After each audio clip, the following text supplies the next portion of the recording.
Okay. Perfect. Okay, amazing. Hi, Hallie. If you could introduce yourself and just describe some of your HRET work, I would love to hear about it. Absolutely. And thank you so much for having me. I'm very excited to get to do this with you.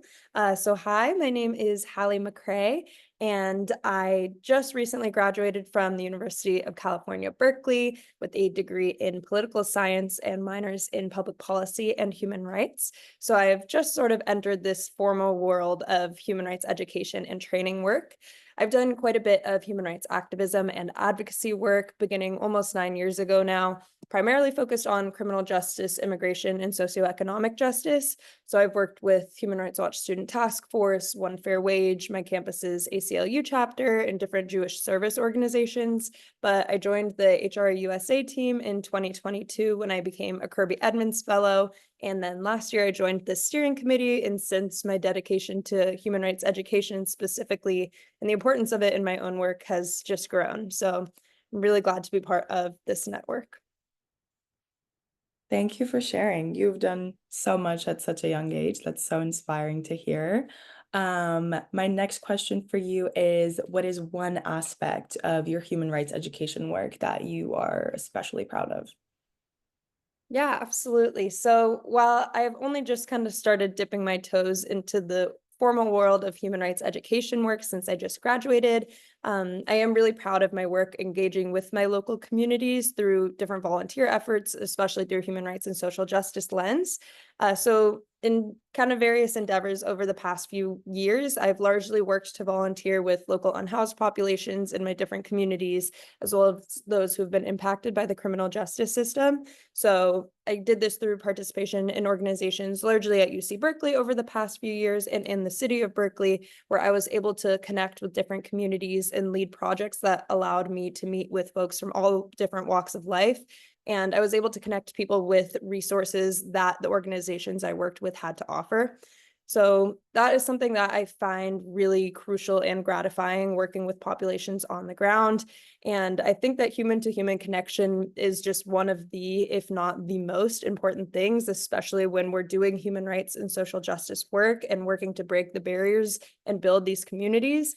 So by connecting with people and more deeply understanding their experiences and their lives, we can really find our commonalities and be better advocates for one another in a more structural way. So that is some work that I'm extremely proud of. And another aspect, a bit more on the human rights education side, is my work with HRE USA. So here through the Training as Action series specifically, I've been really, really lucky and grateful to have been able to be part of two different workshops. So one on how to communicate with decision makers, and then one co-led with a really wonderful team on youth rights and activism.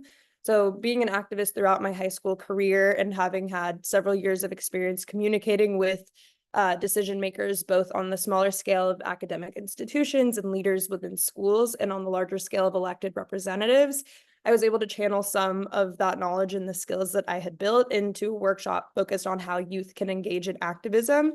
And I'm really proud to have been able to provide some insight into methods of communication that I have found effective and to hopefully instill some hope in youth activists who are wanting to achieve tangible change, because as we know, it can often be really difficult communicating with people in power.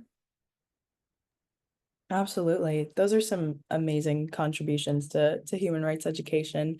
And that kind of leads me to the next question of, why do you think human rights education and training is important? Absolutely. So I think human rights education and training is crucial to ensuring that those who are in power remain steadfast to upholding all of our protections and rights that we are guaranteed to. I am really lucky personally that from a young age, I learned from educators who emphasized the importance of human rights, social justice, and especially protecting and defending our neighbors and our communities.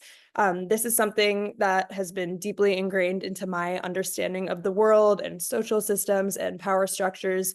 But as we know, human rights are not something that are universally taught or recognized or emphasized, especially in our school systems here in the US. So many people don't grow up understanding that they have human rights that they're entitled to, and rights that are enshrined in international law and oftentimes in domestic and even local policies. So without a true understanding of these rights that we're entitled to and an education based on why these rights are important to us, both in the present day and long term, we face a really big risk of these rights being devalued and neglected by those in power. So to uphold our own protections, both today and for years to come, and create this legacy of upholding our human rights education and training is absolutely crucial, especially from a young age. And also, human rights education and training, especially from an early age, is really important to give people the language to communicate their feelings and goals and desires. Um, as we can learn in community and in conversation, many of us share common values and desires for ourselves and communities and the world, but it can be really difficult to find the words to explain these values that we want to see upheld. And especially with increased polarization, it gets really hard to find common ground and to be able to express that we hold these shared values and desires for the world. And I think that human rights education and training really allows people to understand the structures that were created to uphold human rights. For example, the Universal Declaration of Human Rights and the Convention on the Rights of the Child and the Convention Against Torture, et cetera. We have so many of these international laws and structures and codes that provide us with the language that many people often look for and want to use in conversation of the values and rights that they hold as values that they want to see held. And so we have these structures, and I think human rights education and training is really important to teach people how to use these codes and the language within them to communicate human rights and to communicate what they want to see put into practice. That is very well said. Thank you for that answer. And I want to ask you my last question, just hearing a little bit more about your work with HRE USA specifically and how it's made a difference to you. Absolutely. So my connection to HRE USA has been immeasurably impactful. It has really become one of the most important organizations and networks and communities in my life and in my work, both personally and professionally. So I was first kind of introduced to the organization by my mentors, Pam Bruns and Kristen Gazarians, who I worked closely with at Human Rights Watch Student Task Force. I was really fortunate then to be introduced to the fellowship program, and in 2022, I was selected as a Kirby Edmonds Fellow, and I worked on community engagement and development. So here I worked with Christy Rodelius Palmer and Christina Eberbach, and through their guidance and mentorship, I really was able to become entrenched in the work of Human Rights Educators USA and in the network and in the community. And they helped me engage with people in the network and get involved in the world of human rights education that was somewhat new to me.